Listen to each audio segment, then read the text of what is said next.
শেখ হাসিনার পতনের পর থেকে আমরা একটা কথা বলছি, সেটা হলো শেখ হাসিনার পতন মানে আসলে ভারতের সোকল ফরেন পলিসির পতন। মানে সোকল বলছি, ভারত যা করছে এটা আদৌ একটা ফরেন পলিসি হিসাবে বলতে আমার খুবই বাধে। যাই হোক, ভারত এই পতনের পর তার পরাজয়কে মেনে নিতে পারছিল না, তাই অনিবার্যভাবে একটা ন্যারেটিভ তারা মাঠে রাখার চেষ্টা করেছে ক্রমাগত। সেটা হচ্ছে শেখ হাসিনাকে ক্ষমতাচ্যুত করার জন্য আমেরিকা কাজ করেছে, আমেরিকা ডিপ স্টেট কাজ করেছে। কোনো কোনো জায়গায় চায়না, পাকিস্তান এসব দেশের নামও আনা হয়েছে।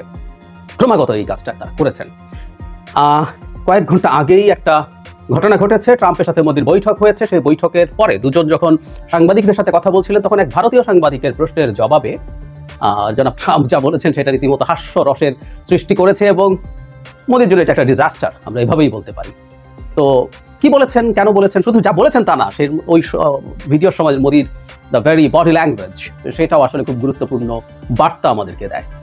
সেটা নিয়ে একটু কথা বলতে চাই। তার আগে সাম্প্রতিক সময়ে বাংলাদেশ শেখ হাসিনার পতনের সাথে আমেরিকাকে জড়িয়ে অনেকগুলো জায়গায় বলা হয়েছে, লেখা হয়েছে। এর মধ্যে মাইক বেঞ্চ নামে এক ভদ্রলোক, তিনি আসলে ট্রাম্পের আগের মেয়াদে সরকারের অংশ ছিলেন। তিনি অ্যাঙ্কার টাকার কার্লসনের সাথে কথা বলেছেন। টাকার কার্লসনকে আমরা সম্ভবত চিনি অনেকেই। সেটা হলো উনি খুবই প্রো ট্রাম্প একজন মানুষ। উনি রিপাবলিকান, প্রো ট্রাম্প। আমি প্রায় বলি যে ট্রাম্প কিন্তু রিপাবলিকান নন। এবং শুধু সেটা না, তাকে পুতিনও খুব পছন্দ করেন। এটা কার্লসনের পরিচয় একটু ব্যাকগ্রাউন্ড হিসেবে জেনে রাখা ভালো হবে। রাশিয়ার ইউক্রেন আগ্রাসনের পর যখন পুতিন ওয়েস্টার্ন মিডিয়ার সাথে অলমোস্ট কথা বলছেন না, কারোর সাথে কোনো সাক্ষাৎকার দিচ্ছেন না, তখন খুবই উত্তেজনাকর একটা মুহূর্তে টাকার কার্লসন গিয়ে পুতিনের সাক্ষাৎকার নিয়েছিলেন। এবং সেই সাক্ষাৎকারটা মানে ওয়েস্টার্ন স্ট্যান্ডার্ডে আদৌ কোনো জার্নালিজম ছিল না। মানে একেবারে বাংলাদেশের ফারজানা রূপা, মোজাম্মেল বাবুরা যা করতেন তা বলছি না, কিন্তু মোটামুটি ওদের স্ট্যান্ডার্ডে এইরকম কিছুই আসলে ওখানে ঘটেছিল। যাই হোক, কার্লসনের সাথে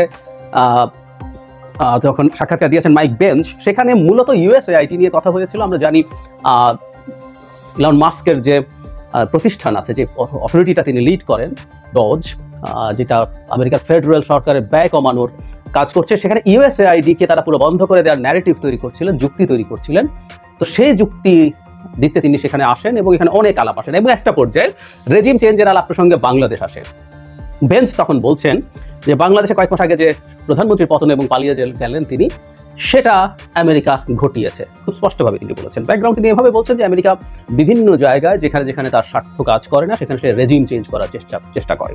এবং দুভাবে রেজিম চেঞ্জের কথা তিনি বলছেন। একটা হলো নির্বাচনের মাধ্যমে বিরোধীদের সাথে যদি আমেরিকার আন্ডারস্ট্যান্ডিং ভালো থাকে, তারা চেষ্টা করে নির্বাচনে সাপোর্ট করে তারা তাকে জেতাতে, এটা একটা পথ।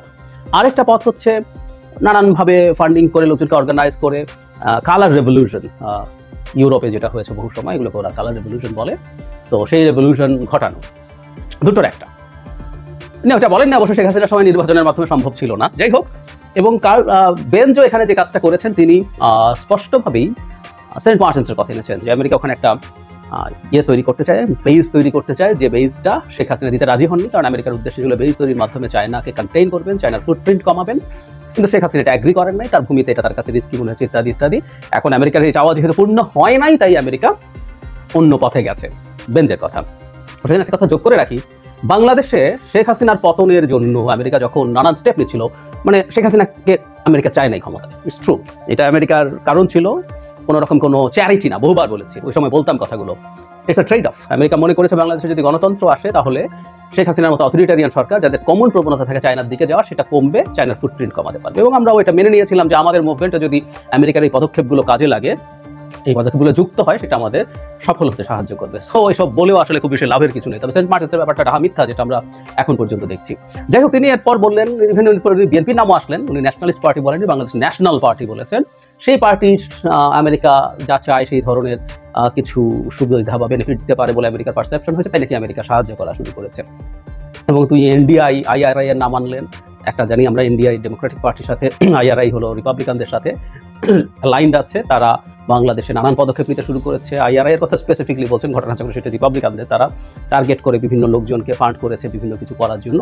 এসব ইনফ্যাক্ট মোটা দাগিয়ে এনেছেন। যাই হোক, এটাকে আমরা আসলে পাত্তা দিতে চাই না, কারণ হলো মার্কিন মিডিয়া, বিশেষ করে টাকার কার্লসনরা ক্রেডিবিলিটি হারিয়েছেন অনেক আগে। এবং যেহেতু ইউএসএআইডি পুরো বন্ধ করে দিচ্ছে ট্রাম্পের অধীনে, বিশেষ করে এখন এলন মাস্ক এটা চেয়েছেন এবং ট্রাম্প এটাকে অ্যাগ্রি করেন, তো এটার জন্য যুক্তি তৈরি করতে হবে। এবং এই আলাপ মার্কিনদের সামনে আনার চেষ্টা করা হচ্ছে যে আমরা কেন আমাদের টাকা খরচ করে এগুলো করবো, এগুলো অহেতুক। আরেকদিন আলোচনা করবো আমরা নিশ্চয়ই, যে আমেরিকার আসলে তার যে পরাশক্তির যে ইমেজ, সেটা শেষ করার বিষয়ে আসলে নেমেছেন ট্রাম্প মাস্ক এরা। যাই হোক, সেটা অন্য আলোচনা। এবং এদের এই ন্যারেটিভ আসলে কেউ আর বিশ্বাস করে না। আবার একই সাথে আমরা এটাও যোগ করবো, আমেরিকা এই ধরনের কাজ অনেক জায়গায় করে নাই, তাও না।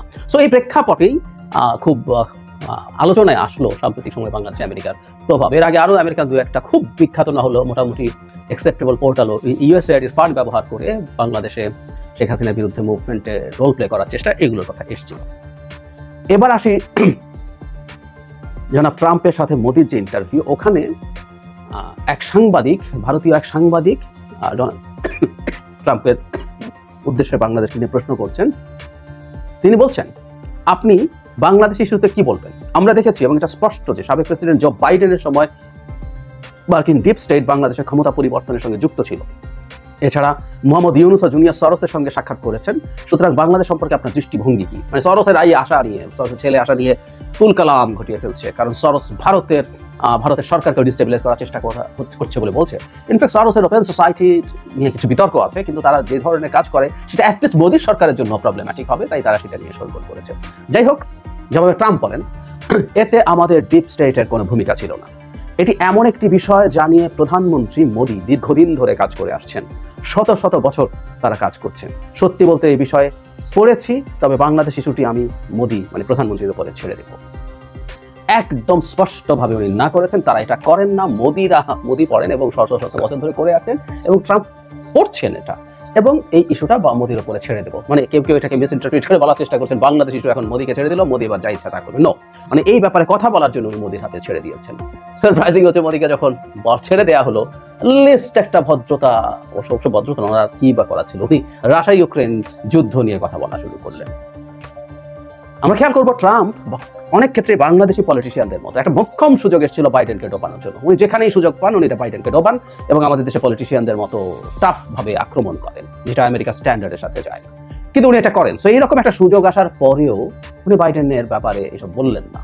উনি বলতেই পারতেন, হ্যাঁ এগুলো করেছে এবং আমাদের এই সব আমরা চাই না। ইনফ্যাক্ট উনি এটা নির্বাচনী ক্যাম্পেইনের সময় বহুবার বলেছেন যে ওরা পৃথিবীর পুলিশিং এর দায়িত্ব পালন করা তার কাজ না, ডেমোক্রেসি এক্সপোর্ট করার দায়িত্ব তার কাজ না, সে তার আমেরিকাকে নিয়েই কাজ করতে চায়। সুতরাং একটা মোক্ষম সুযোগ ছিল, সেই সুযোগটা উনি নিতে পারতেন, কিন্তু এটা নেন নাই। তার মানে হচ্ছে সুযোগ নেওয়ার স্কোপ থাকলে নিতেন। এটা একেবারেই বাজে অভিযোগ, এতে খুব ক্লিয়ারলি এটা প্রমাণিত হয়। যে কথাটা বলছিলাম, এটা একটু আমাদের মন দিয়ে যদি আমরা খেয়াল করি তাহলে দেখব, সেটা হচ্ছে মোদির বডি ল্যাঙ্গুয়েজ।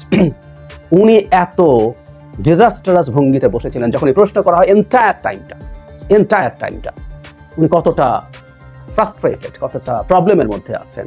ওনার ফেসিয়াল এক্সপ্রেশন দেখলে, এটা বডি ল্যাঙ্গুয়েজ দেখলে এটা খুব ক্লিয়ার হয়ে যায়।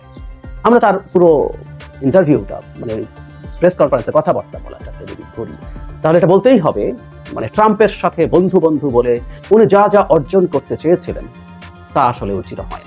এবারকার ট্রাম্পের সাথে তার আগের মতো যে কেমিস্ট্রি ছিল, আগেও কিছু প্রবলেম ছিল, কিন্তু কেমিস্ট্রি ওয়াজ মাচ বেটার। এবারকার কেমিস্ট্রি আর ওই রকম অতটা এখন পর্যন্ত কাজ করছে না বলে মনে হয়। তবে বাংলাদেশ প্রশ্নে তার আরও কিছু ইস্যু আমাদের মাথায় রাখতে হবে। তার এই সফর বাংলাদেশ প্রশ্নে কী ধরনের পরিস্থিতি তৈরি করতে পারে সেটা নিয়ে খুব দ্রুতই আলোচনা করব। তার আগে মোদির এই নাস্তা নাবুদ হওয়া, এটাকে আমরা এনজয় করতে চাই। Subscribe to my channel.